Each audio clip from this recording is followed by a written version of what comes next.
Right, welcome everybody. Today we have Peace Officer Davey to chat to.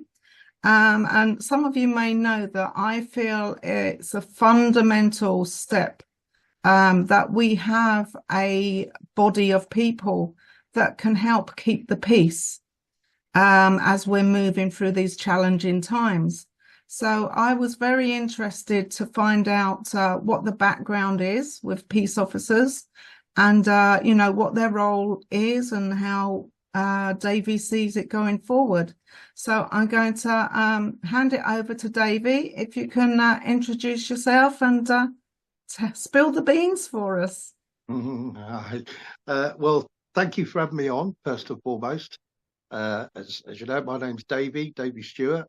I wasn't obviously it's another way of saying David, but that's my legal fiction name. So everybody who knows me as David. Um, yeah, I started Peace Officers UK back in what was it, March of 2021. Mm. And it came about because my beautiful other half, Jess, was going from September 2020. She would go to all the big London protests, also ones down in Brighton. And she would, back then, you see, I'm quite a cynical person, a very cynical person, as it happens. And so I couldn't see the point of what she was doing. I said, the government are not going to listen to you, even though you're chanting. I said, you're all, protesting that you're being treated like sheep whilst being herded like sheep, on a particular route by particular people, and, managed by the establishment.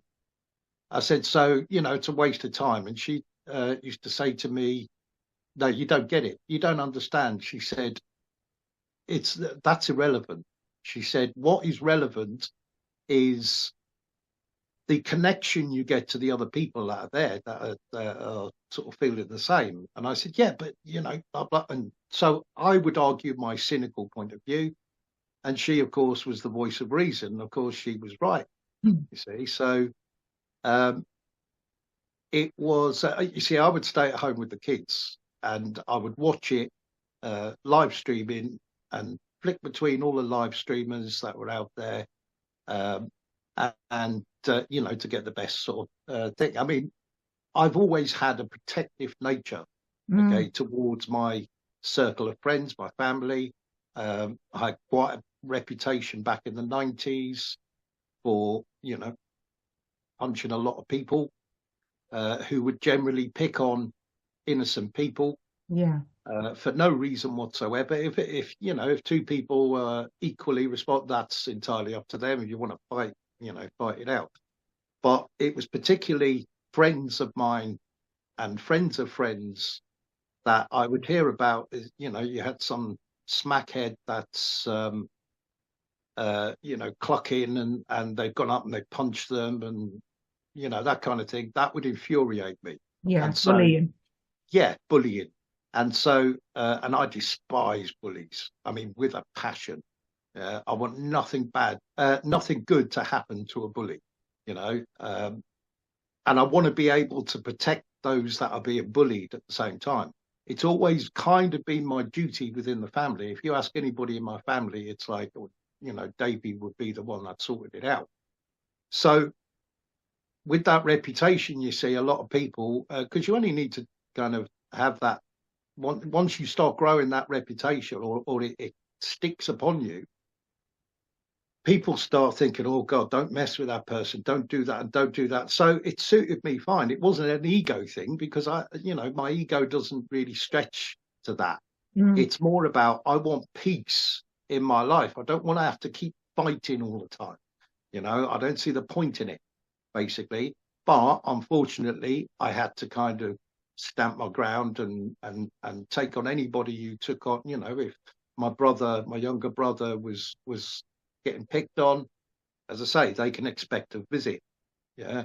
So, or I'll see them in the street and everybody knew me, everybody knew my family, right? but that's because I try to get on with everybody. Yeah. I like people. I like the differences in people. I like how it fascinates me. I'm fascinated with psychology, human psychology. I say human. I hate saying that word because it's the hue of man. It's a version of man which is a monster. What I mean is man, and Yes. I'm trying to actively use that term instead of human. I'm trying to use terms like manatee instead of humanity. Yeah. Uh, Brilliant. it's quite difficult to do though when you spent a lifetime being indoctrinated by the system and their agents, such as the media. So anyway, um, I have always been that kind of protector. Yeah. So my automatic instinct when Jess was going off to these protests, and having seen obviously the footage, because you have to understand as well that if you're a live streamer and something's kicking off, that's where you're going to point your camera. Yeah. Yeah. So I am looking at it through the lens of a live streamer rather than the lens of 100,000, 200,000 people that are there. Yeah. When one day in I think it was March, yeah, in March, there was a 2021. Jess came back and I was infuriated because I will watch these live streams purely to look out for Jess, yeah, Yeah. to see if I can spot her, see if she's okay, make sure, she's not involved in the hassles and that kind of thing, or being, kettled or whatever. So I'm frantically looking because that's my protective nature to do so. Um, I mean, she's a tough cookie. Don't get me wrong, but you know, even the toughest of cookies, like you're going to be concerned about if you've got love for them. So she came back from this protest, and I was, furious with the police, Yeah. seeing how the police. It was always the police, right? And you could tell when you had the agent provocateurs, by the way they were dressed, by their actions and whatever. So I was furious with them as well. But mainly the police, because the police were the bullies. You had all these people enjoying each other's company and, marching with a common cause, which I'm totally for that. I just don't see that it has an effect on the system.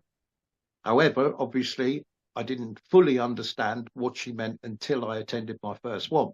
Yes. So in after the one in March, she said to me, "You need to come along to one. We'll get a babysitter. Come along to one, and you will, and see what it's like." And I was like, "Oh, I don't know. No, I'm not circuit because I don't like being herded. I don't like being told what to do. I don't like being, and I would feel that while I'm there, the police are telling me what to do. You've got to go this way. We're blocking off this street with our vans and our manpower, and you're not getting past. And if you do, you're getting arrested and taken down the cells and all that sort of stuff." So, as I say, it would infuriate me, right? But I agreed, but under a condition. I said, "I'll tell you what." I said, that was it. It was a conversation we were having after that protest, where I'd been sitting around watching it, and she'd been at the protest. And when she come back, and I said, the police wouldn't treat the protesters like that if they were all dressed like them. I said, because I said their cameras in their helicopter, right, can spot which ones are their guys and which ones are not. Yeah, and they can tell what. I said, imagine, I said, if you had even just 1% of them, I said, dressed it similar to police. I said it would have that psychological. I knew that because I'm obsessed with psychology, Yeah. I knew it would have a psychological effect on the Met Police. You see, and of course it did. I was right.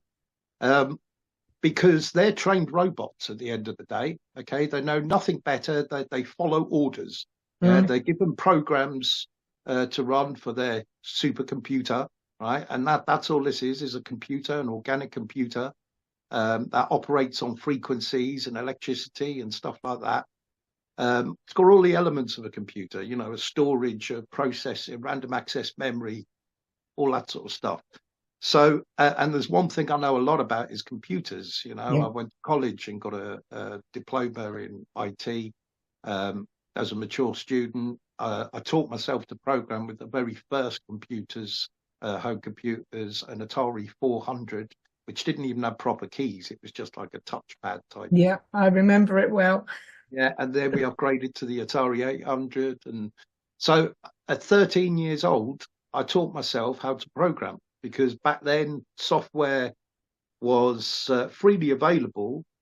It wasn't until the likes of Bill Gates came along and said, "Oh, all you programmers, you can monetize your software and make a fortune." And they went, "Oh, yeah, that's an idea." But before that, it was enthusiasts, so they would share programs and they would share. You would buy the magazines with the program written out, and you had to You have sit to there for type it hours and in. hours typing it in. So that's what I did. And of course, I would learn then code. I would learn, what's that big do? If I change that variable, what does that do? So I realized, very early on that I was into computers. And I think when I finally came to associate the human, the man brain, should I say, and I mean it as in the species, not the gender. Exactly. Yes. Yeah. It's quite difficult, isn't it, when you've got the species the same as one of the genders? Yeah. Yeah. Man. Yeah. Um, so it's like I became fascinated with the brain then, and how people think and why they think like that and why they do that and why they react like that. Why do you have bullies? What's going on in their heads? So I have this kind of thing where I almost kind of project myself into their head, or try Mm, to, and try and picture it as if I'm looking at it. I'm looking at me from their angle, kind of thing, and feeling I'm trying to understand what they're feeling, because yeah. that way I can understand on how to combat it, how to counteract it. So I do that within my day-to-day life every time, which is why, when one of my kids hurt, or even a kid I see fall over on the street, it's almost like I wince. I feel almost the pain of Yeah. their grazed knee. Do you know what I mean? It's like Yes. you're looking at it from their point of view. You're an Um, empath. so yeah, I do that all the time, and I try to understand the psychology of the police, and all these you know bullies essentially, and realize that they're just robots, and they're given programs called their training. Yeah. They're given programs, and they're given a hierarchy system that they mustn't go above. So they're kept very much at their level, at their robotic level. Um, and I realized very quickly that, of course, because they are man, essentially, they're not a metal robot. They haven't been put together by other people. Um, I thought, well, that's that unnatural side coming out. With that's their ego jumping in. For example, if somebody doesn't want to give their details, if you got pulled over by the police and you refuse to give details, that you notice their demeanor change. They think, right, well, now we're going to check your tires, we're going to check this, we're going to, check all your lights, we're going to search your vehicle, we're going to search you. It's like we're going to punish you. It Yeah, ramps that's up. what they're interested. We're going to punish you, right? For how dare you? We've got people above us, and we felt we were above you. So if you're saying that you're above us, that's going to narc us. Do you know what I mean? And that's, as I say, the ego and the, you know, human being traits, because they are monsters. Um, their human being traits coming through and clashing with their professionalism, i.e., their robotic programming. So, because they're so heavily programmed, that we are different to them. We are a different world to them, just like they are completely different species to us, or how we perceive them. Yes. So, I try to come up with ways to counteract that. Right. So, I learned, for example, the police attestation, the oath, off by heart, verbatim. Yeah, and I can quote it just like that easily. I learned Section 26 of the Criminal Justice and Courts Act 2015, improper use of police powers, especially subsection 4, word for word, verbatim. Okay, because these are things that change the balance of power when you're dealing with a police officer in a situation, if they're called, by bailiffs, etc. or enforcement agents, to assist, then you need to know this sort of stuff to manipulate the situation to your benefit and to make them realize. So we had just before this off camera, you said about the camera you recently bought, Yeah. police type body cam. Having that is a psychological tool, because they realize they put on their telephone voice, essentially, is what we used to call a telephone voice, and their attitude follows. So they will try and act professionally, you see, because they know you're recording them. If you took away all cameras, they'd act completely differently. And then it's your word against theirs, and a court's going to believe them. Simply, it's just a given. That's how it used to be. System used to be. So anyway, I went to going back, I went to the protest, and the energy I received from that protest was phenomenal, because I was dressed similar to them, to the police. Yeah, not exactly the same, but similar. I had high-vis vest with blue and silver checkerboard reflective tape. That all came as part of the vest I'd bought on Amazon. So it's not actually a police one, or never was a police one. I bought some black combat style trousers, just like the police, wear. But I got mine from Poundland, Pep and Co, whatever it's called within Poundland. So and I got a hat as well, the flat peak styled hat, and put blue and white checkerboard around, because I didn't want to be like the black and white checkerboard of the Freemasons. Yeah. And blue is one of the colours that represents peace. So I thought, well, that works. I put my own badge on there, the Peace Officers UK logo. And I knew immediately that police wouldn't know how to deal with me, because it was a psychological tool, see? Yes.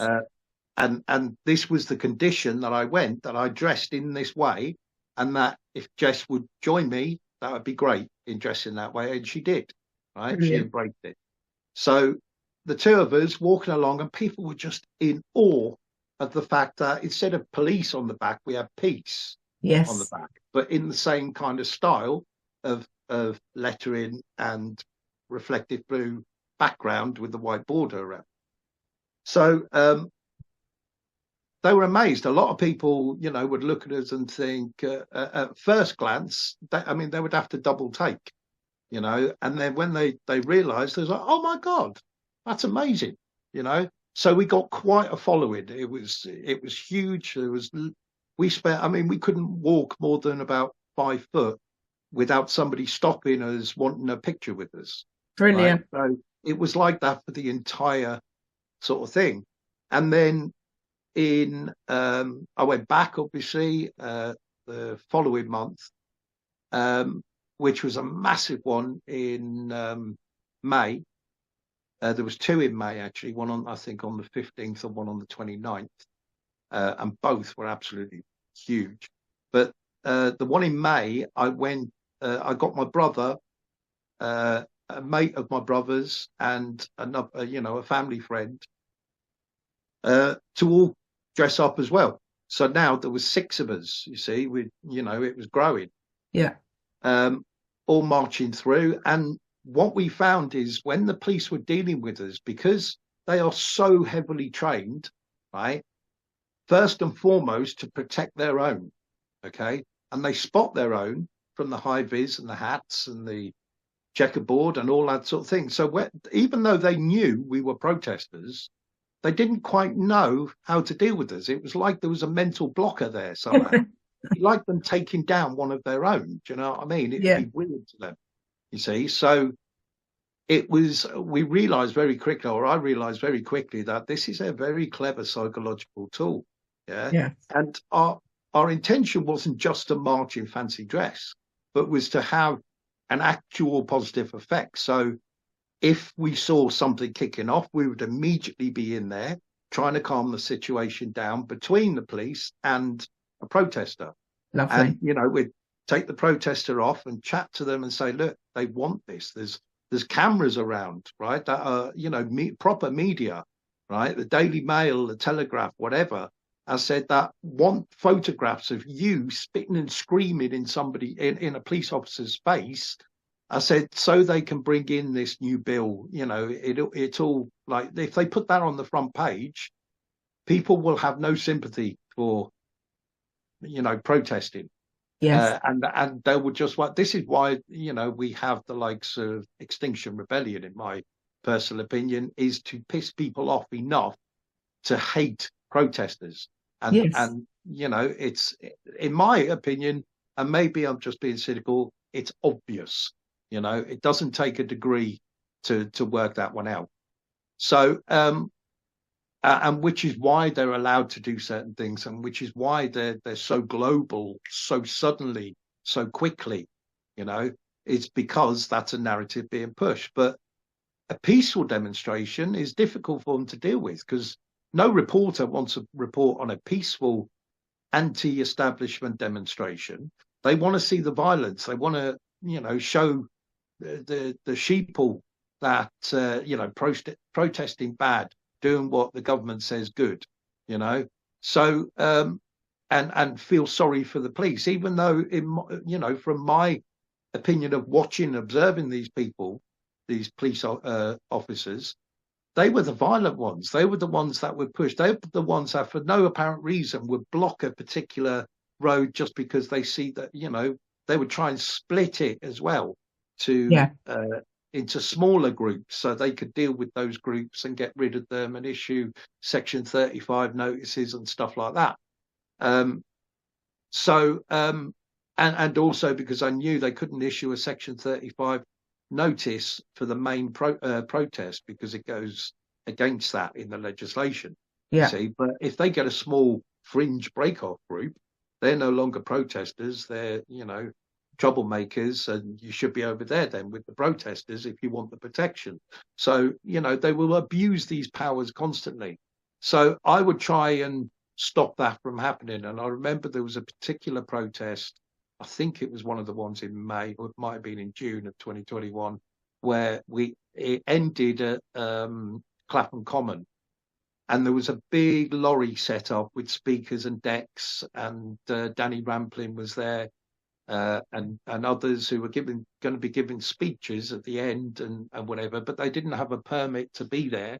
They just kind of rocked up on the common with this articulated lorry. So the police were there in great numbers, and they circled the lorry. And then, of course, the people that were dancing happily, having a wonderful time on the common, all started spitting venom and, you know, getting angry and screaming in the faces of these coppers who were circled entirely around the articulated lorry.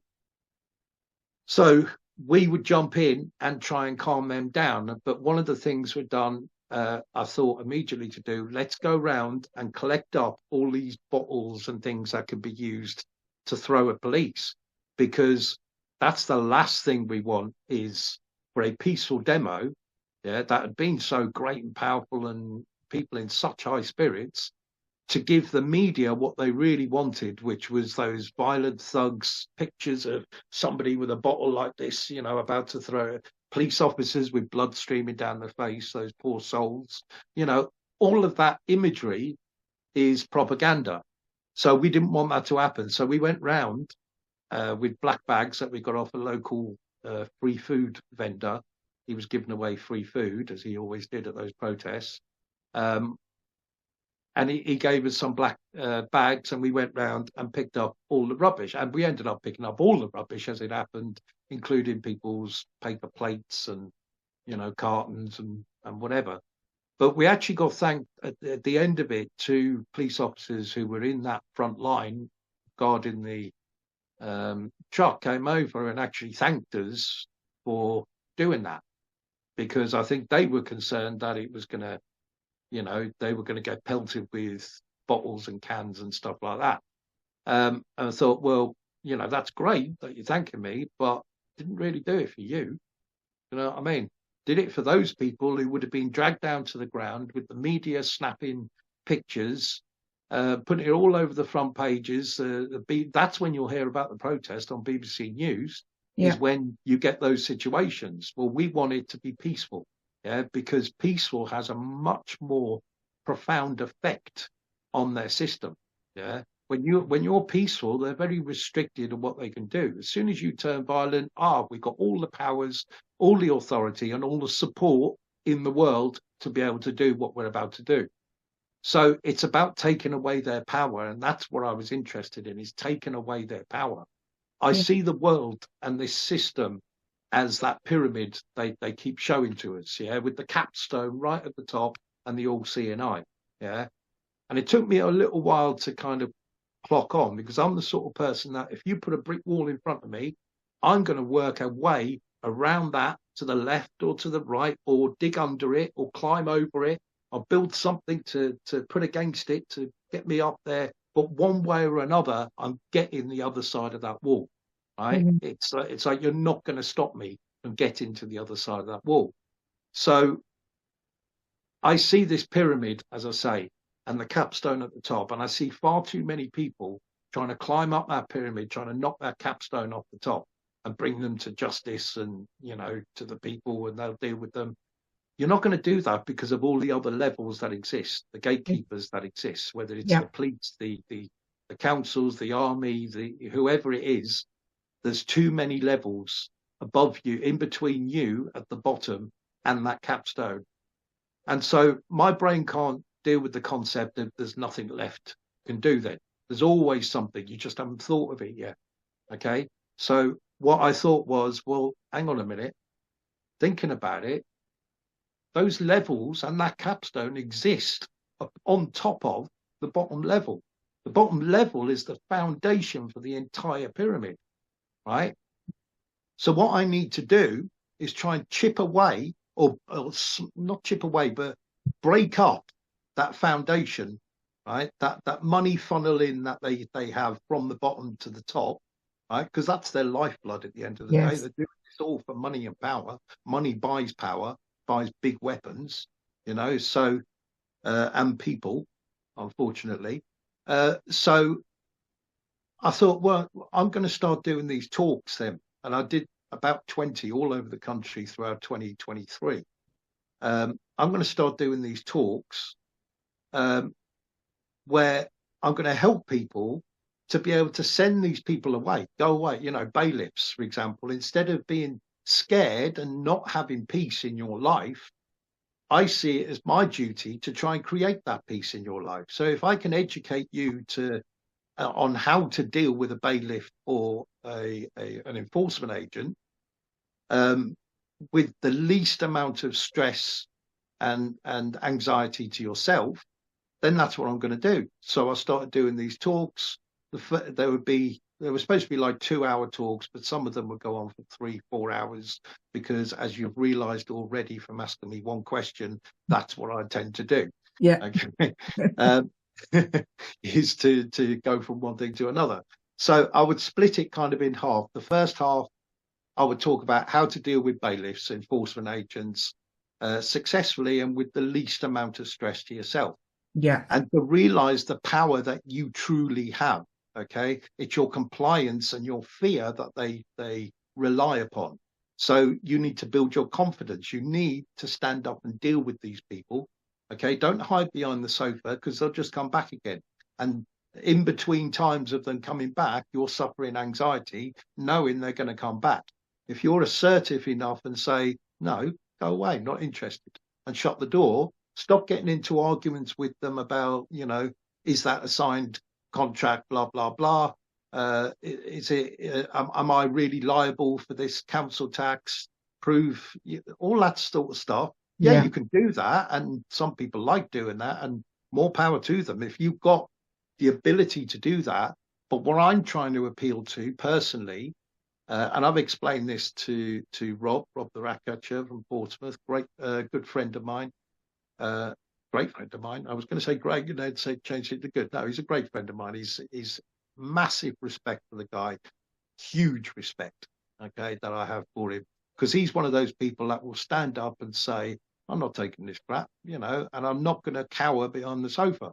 I'm going to stand up, and I'm also going to stand up for other people as well and try and educate them how to stand up. And Yes. that's what I'm all about. That's what Peace Officers UK is all about, is getting people to realize their own power.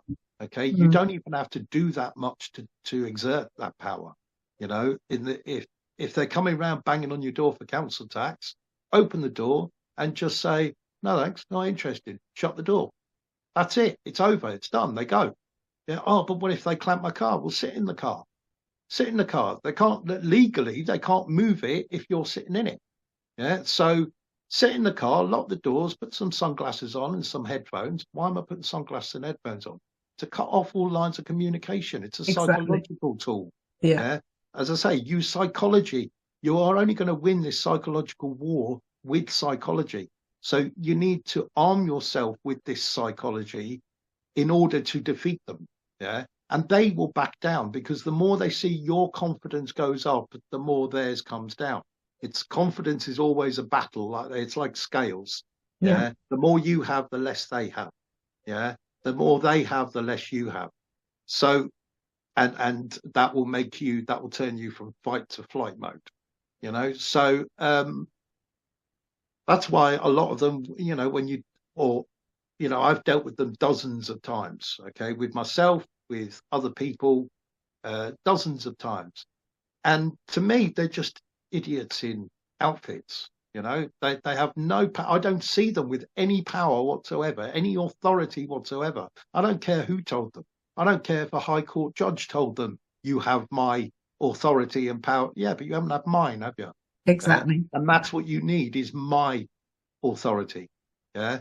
So I'm all about teaching people to stand up for themselves.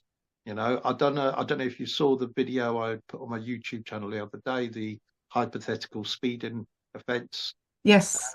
I shared it widely for you. Excellent.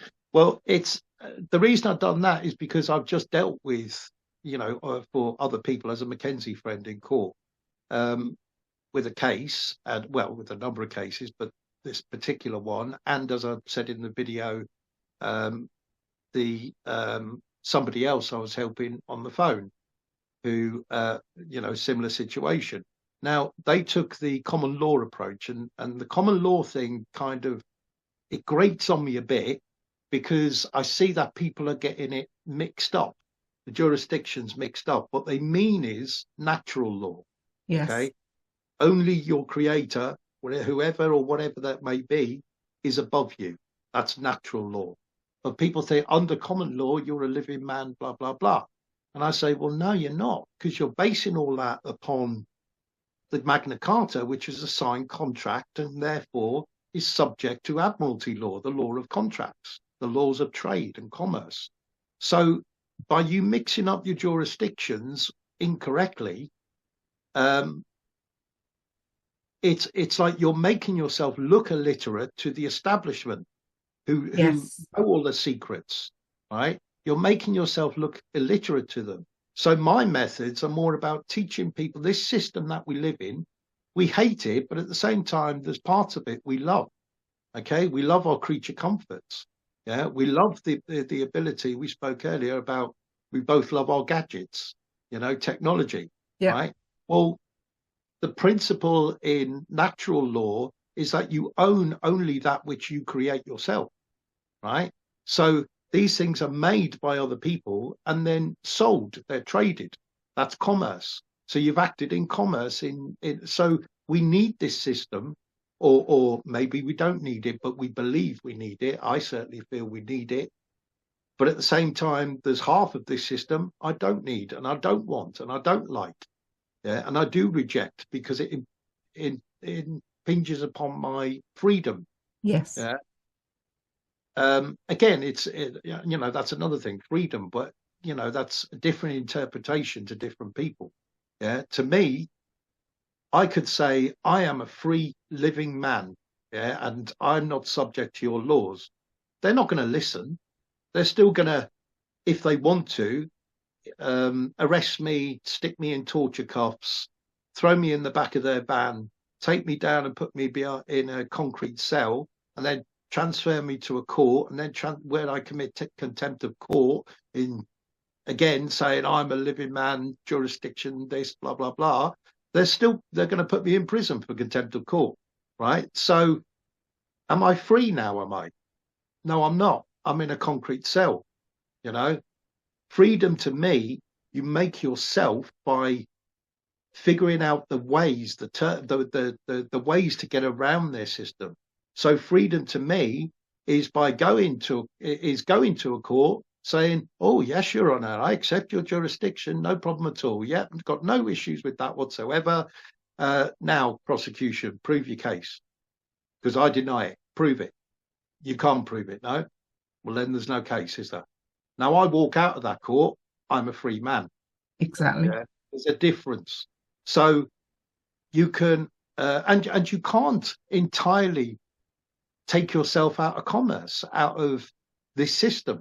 Even if you say, I'm not driving a vehicle, because they're legal terms that define you in commerce, I'm a living man operating my private conveyance, traveling in my private conveyance, etc., etc. Yeah, but you bought petrol, didn't you? Or it's on diesel, didn't you? There was a transaction, wasn't there, which was in commerce, wasn't it? And because the fundamental principles in life are the living and the dead cannot communicate with each other, that certainly is the case in law, right? Which is how they get away with this fraud, by declaring you ceased, right? After birth, when they've created the legal fiction for you, the birth trust, classing you as ceased, beyond the seas, yeah, under the Sedgwick Act 1666, beyond the seas you are, right? So you've ceased to be a living person.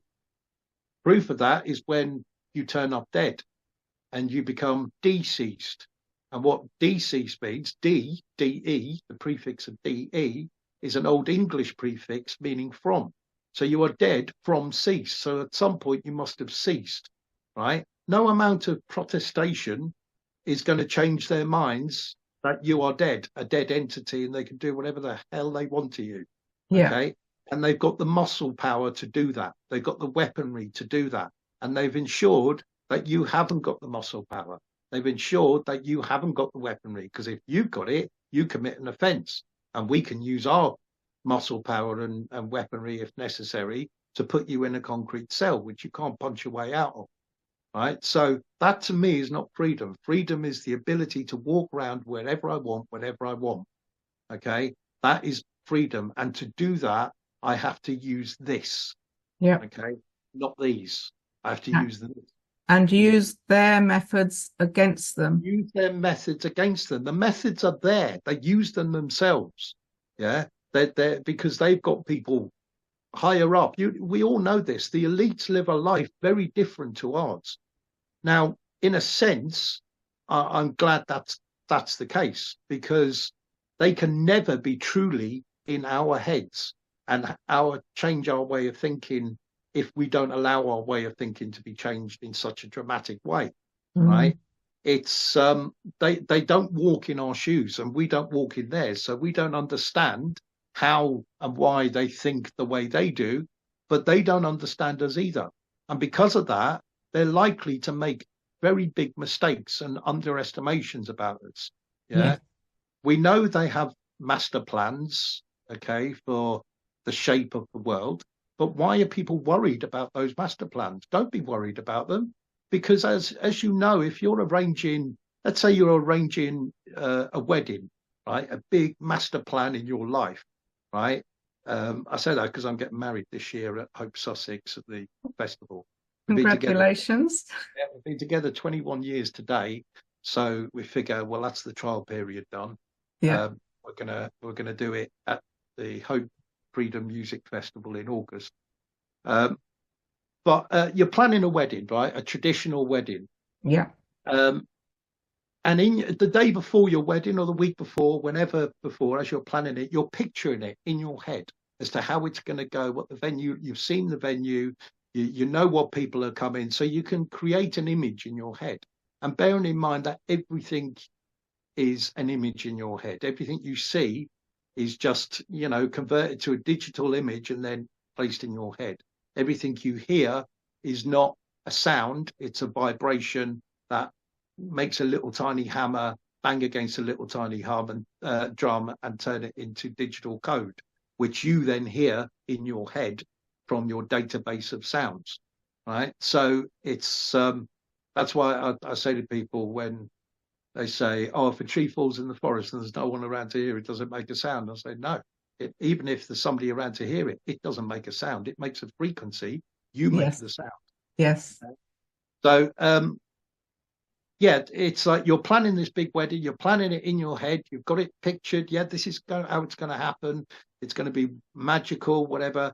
And then you come to the day, and you're in the church, and everything's going just as you planned it. And then, because of all the flowers, your Auntie Maureen kicks off her hay fever. She sneezes and suddenly shits her pants, right? Yeah. And then it's like, well, you didn't plan for that, did you? Now everyone's going, oh my God, the stench is awful. Now I'm using a hypothetical extreme Exactly. situation, but it's something that could happen, that you couldn't possibly have planned for, right? Yes. And many things like that. Well, your Uncle Harry will have too much to drink and start touching up some girl, and the boyfriend will get annoyed and they'll end up in a fight. And after the wedding party, you're in the cell for the night. You didn't plan that. That wasn't in your image, right?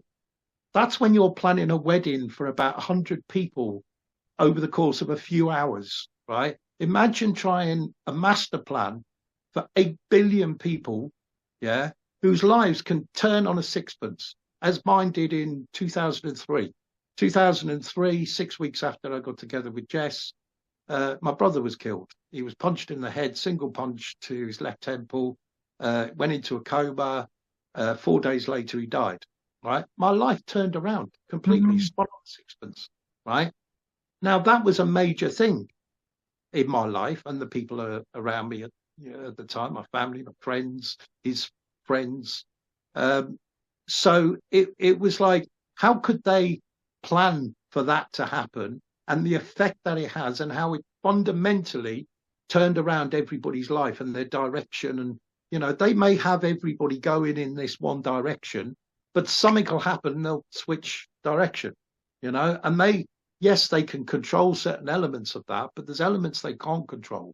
And because they can't control it, there's no way their plan or any plan can ever go exactly how you planned it.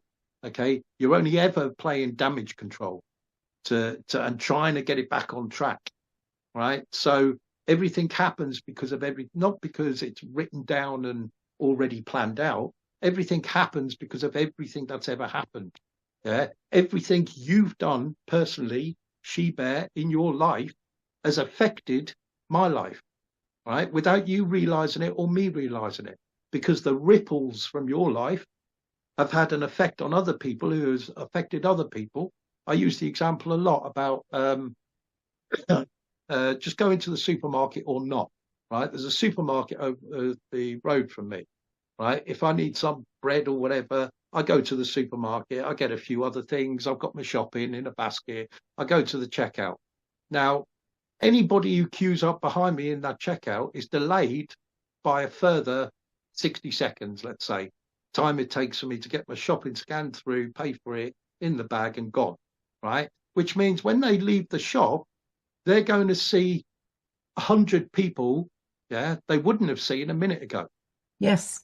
They're going to see 300 cars go past that wouldn't have gone past. Yeah, the timings and everything are going to be different, right? And therefore, their interactions are going to be different. The things they think about are going to be different. Everything is different just because I went to the shop. Yes. Right? We do this all the time. The permutations are endless. Yeah, and they change everything. So everything that happened in your life, everything that happened in my life, and here we are today, both lives come together in a single conversation. You know what I mean? You've affected me throughout your entire life. Your ancestors affected me throughout their entire lives. Yeah. Everything I do now, everything I think, everything I feel, everything I act upon is going to affect you in some way, whether you realize it or not, whether you physically feel the repercussions of that or not. You will inevitably, because we're one giant organism. So my duty is to bring that organism to a realization that you realize all these clowns above us, yeah, can easily be taken down if we cut off their lifeblood, their money source. Don't, you know, if they can't convict you because you haven't confessed, yeah, then they don't get the money, do they? If anything, it costs them money. And so let's keep costing them money. If you get arrested unlawfully, right, follow it through. Don't just threaten to go for compensation. Follow it through, because you'll make a difference. If everybody did that, right, and got them every time, their insurance company are going to have who have got the ear of the people at the top, the chief constable, etc., right, are going to say, right, you need to have a word with your officers and stop them arresting unlawfully people, because it's costing us too much money, and therefore your premiums are going to go up, or, you know, we're not happy, basically. So that's when it will funnel down and changes will be made. It's like you've got to play the system, and by playing it, you have a chance at winning. That's brilliant. There we go. That's brilliant. I want to go back a step. You said about the psychology of you wearing a similar uniform to the police. How do you think it will change if, for example, they had a different color uniform, but obviously high vis and still the number of people? Well, look, just high vis alone is a fantastic psychological tool. Okay, it can get you access to building sites. It can get you access to offices, you know, areas that are not usually authorized for the general public. Okay, all it is a vest and a collar, right? Yes. But it's what we perceive it to be. It's authority, authorized people only. And he's, you know, I can see on that building site, all of them have got yellow vests. If there's somebody without a yellow vest, they're easily spotted as not being authorized. Yeah. Yeah. If they're authorized, they've got to wear it for safety reasons. But you see, even a situation like that where they've got no authority, these builders, etc., right, and they are following orders. You know, we've got to wear these yellow vests. When you see them, you see that, well, they're authorized to be there. I'm not. So they've got more power than I have, because I can't just waltz in there. Do you know what I mean? They can, clearly. So when you've got something similar, that, as I say, this is something that people over time, if you see two high-vis vests and wearing hats coming towards you, your anxiety, your heart will start, oh, hang on a minute, pound, pound, pound, pound, pound. You can't help it. It's adrenaline. Doesn't mean you're scared necessarily. It's just adrenaline. You think, what, are they coming for me? What? So you've got that ingrained within you, within the operating system they installed into your computer throughout your life, through their education system and the media, right? It's their operating system. And that's why we have certain reactions in the way we do, is because we're operating on their operating system. Yes. My job is to try and change that operating system. If I can change people's perception of the high vis, right, then and to not fear it, this was my, you know, original intention, to not fear it and instead embrace it. Then you've taken away the power of that color or that particular outfit. You've reduced the power to nothing. Yeah, I've got some myself. You know, it's like big deal. So you've got a high vis vest on. I've got loads of them at home. You know, it's no different. You're just a person in fancy dress. That's it. Yeah. So trying to get people to that psychology, that's where uniformity can help in our cause, because I walk around, well, I've got a black height with the silver high vis stripes, a bit like security would wear, with the Peace Officers UK logos on it, that I wear every day, day to day. And just the authority that people think I've got in my local area. My house backs onto a major council car park, right? When I walk through that car park, people think I'm the parking ticket guy. Brilliant. And the amount of people I said, don't worry, I don't work for the council, mate.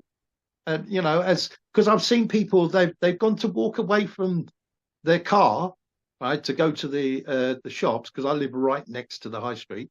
Um, to thinking I'm only going to be 5 minutes, I won't bother getting a ticket. But as soon as they see me walking across the car park, I've seen them turn round and head back towards the machine. And I've actually gone. There was one guy, I went over to him and I said, "Excuse me, mate," and he was like, "Yeah." I said, "I don't work for the council. Don't worry. I'm not a parking." Oh right. Oh, I thought you were the Yes. enforcement guy.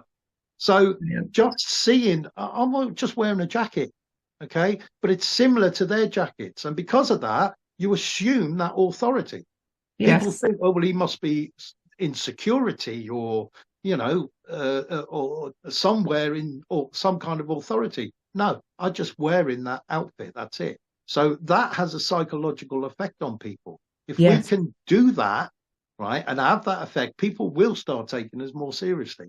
People will start assuming your authority and thinking, okay, well, you clearly know what you're doing and you clearly know what you're saying, and so on and so forth. So it is, again, a psychological tool.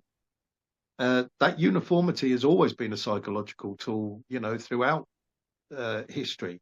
So, why not use it as our tool? Why not use it as our own tool against them?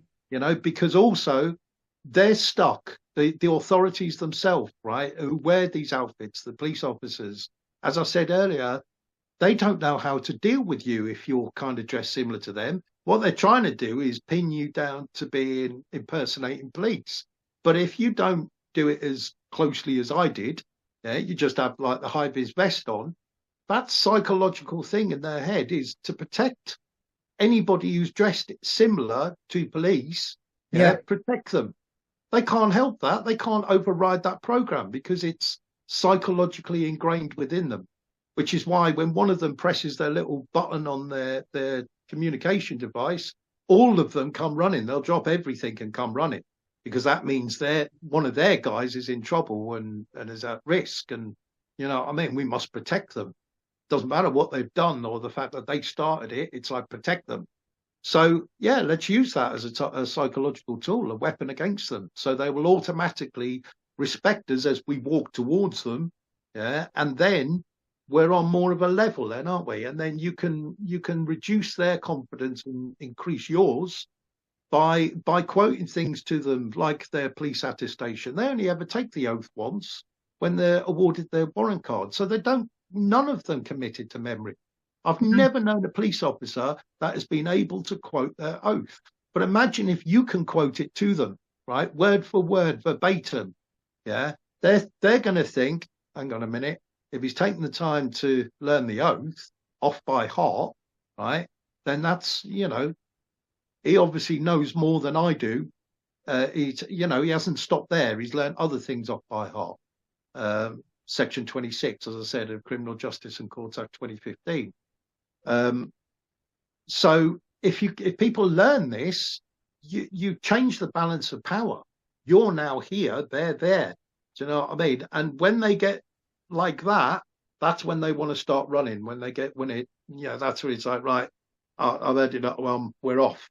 Do you know what I mean? Because they've lost their bottle, they've lost their confidence. So we need to make them lose their bottle and their confidence. And we don't do that by screaming and spitting venom at them and calling them, you can, as soon as you shout at the pedo protectors, I get the passion with that because I've done it myself in the past, right? Along with everybody else, do you know what I mean? So with Yeah. the crowd and all that. But it's not helpful to your cause because they then just brand you as, oh, you're one of them, right? Hooligan. You're one of them. So a bit like the term conspiracy theorist is designed to stop people listening to it. It's like, don't take them seriously. Doesn't matter if they tell you that white piece of paper is white, don't believe them because they're conspiracy theorists, because they believe we didn't land on the moon or 9/11 was an inside job. Yeah, don't believe anything they say. So you've got to try and get their attention if they know how you're thinking. If they know that the chances are your thinking is way above theirs, yeah, they're not going to get into that argument. They're bullies at the end of the day, right? And no bully picks on somebody who's capable of defending themselves. They only pick on the weak and the vulnerable and those who are the most fearful. Yes. So yeah, it's about ditching that fear. I'm not scared of any of them. I'm not going to fight any of them. If I could fight them, but I don't want to fight them No. because I know it's not going to ultimately win me my goal. If I want to bring that capstone down to the ground, down to the level where we can all kick the shit out of it, then I've got to fracture the foundation of the entire pyramid, which is that bottom level, and the rest of it will just start to wobble and crumble, and the capstone will come to me. I don't have to climb up to it, you know. Exactly. So That's brilliant. So, you've said about your YouTube. What's your YouTube channel called? Peace Officers UK. Okay. So what I'm going to do is put a note of your YouTube channel in the bottom so people can find you and see all the, because you've got a huge amount of knowledge, and you know, we'd be here all day if we went through everything. So I'll put those details there. I don't know if you know, but I'll tell the viewers that if you are interested in becoming a peace officer or interested in finding out more, there are a couple of Telegram groups. One is Peace Officers UK. I believe that's your one, Davey. Yeah, And on Telegram, just if you go on at Peace Officers, it'll take you to the Peace Officers UK group on yes. Telegram. There's also a Peace Officers Action Telegram link as well. And it's in there that you've mentioned, Rob has said we're sort of having a get together to sign up and swear in some more peace officers. And I tongue in cheek said, oh, well, let's go to Sherwood Forest because you're the sheriff and you're Robert Hood. And he loves the idea. So on the 12th of May, we're going to be having swearing in and signing up for peace officers or sheriffs. And from that, you can basically, if you are a sheriff for your area, then you can sign up other people for your area. So that's the idea. That's what we want to do, is get more and more people coming along, being peace officers, spreading the peace, spreading the love. Can I just briefly say on that point, because a lot of people would say, I've seen people ask, you know, well, what is a peace officer? What do they do? Well, they protect their fellow man and woman, again, if you talk about the gender, but you protect the innocent. Okay, whatever that takes, whether it uses common law, natural law, or admiralty law, it's at all cost stop them from being harassed, stop them from being fearful, teach them not to be fearful. Yeah, teach them that their power is powerful. Okay, you know, each person holds phenomenal power, and you know, you undersell yourself if you think that you don't.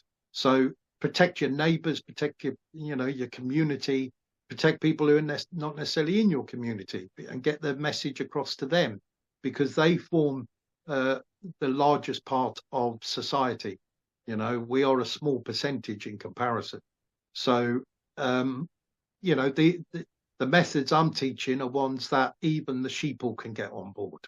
Yeah, they're not having to stand up as living man or woman or whatever, but we need that element at the same time. We need to cover all bases.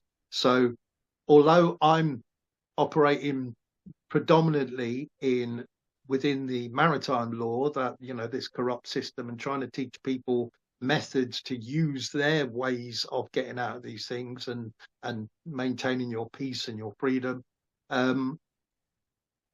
we need to, you know, I'm covering that. Rob is pushing the you know, common law and natural law and standing up for yourself. But you need, I believe, I'm more of a stepping stone to what Rob's trying to achieve. Yes. See what I mean? So I'm trying to wake people up and say, you've got power, don't have fear. And once that fear dissipates, then they will feel more able to stand up and become living men and women, which is what they should be, you know, under the laws of nature. You know, okay, we need certain laws in place to stop us doing, you know, do what thou wilt shall be the rule of law, said Aleister Crowley, the demonic, you know, Bible writer. But I don't want a situation like that where do what thou wilt shall be the rule of law, because that means you can literally do anything you want and nobody can hold you to account. So I want some kind of balance in between. I just want done with the corruption, and we can counteract that corruption easily, I say. And that's why my job and duty is to come up with easy methods to deal with their system, whilst at the same time, you know, supporting people like Rob, who, you know, wants people to be, you know, the people he's appealing to are already awake, and they're already on that pathway to natural law to a degree, you know. So I'm all for incorporating that and into Peace Officers UK and having it as, you know, covering every angle possible. Whatever makes this system crumble quicker gets my blessing. Brilliant. Yeah, it's sort of like picking your weapons from all over the place. It is, absolutely. If they're playing with pistols and machine guns, well, then we're, you know, take a bit of that, take a bit of a few spears, a few bow and arrows, and so on. Yeah. I mean, revolution will come one day. I don't know if it will be in my lifetime. I hope it is. But, you know, if it's not, then I need to have done whatever I can to progress that in some way. Do you know what I mean? Progressed it in some way. So maybe, you know, the ultimate results I want to achieve may not come, as I say, in my lifetime or even my children's lifetime, but it might come in my grandchildren's lifetime, you know. And just knowing that everything happens because of everything that's ever happened, and everything I've done is relevant to everybody, and vice versa. You know, it's like, this is us playing our part in the war. This is our, you know, hopefully we win the war soon, but if not, it was essential that we had these battles. It was essential that we woke up enough people and triggered enough to get to that tipping point, to get to that snowball effect where revolution is inevitable. What will replace it, I don't know. You know, could be better, could be worse, who knows? But we've got to do something. That's where the Kingdom of Britain templates come in, but that's a whole other story. Yeah. Oh, brilliant. It's been great talking to you, Davey. And you too, my lovely. I'll make sure that all the links to your work go on the replay. Yeah. I will be listing Peace Officers UK on the Find a Project platform for those who know about that. And you'll be able to keep up to date with, you know, their success stories and so on. Brilliant. So thank you very much. And you enjoy your weekend. And you, lovely. I'm nice, sure we'll talk soon. Holiday weekend. So. Yes, a lovely long one. Nice one. Okay. Thank you. Thank you. Bye-bye. Bye.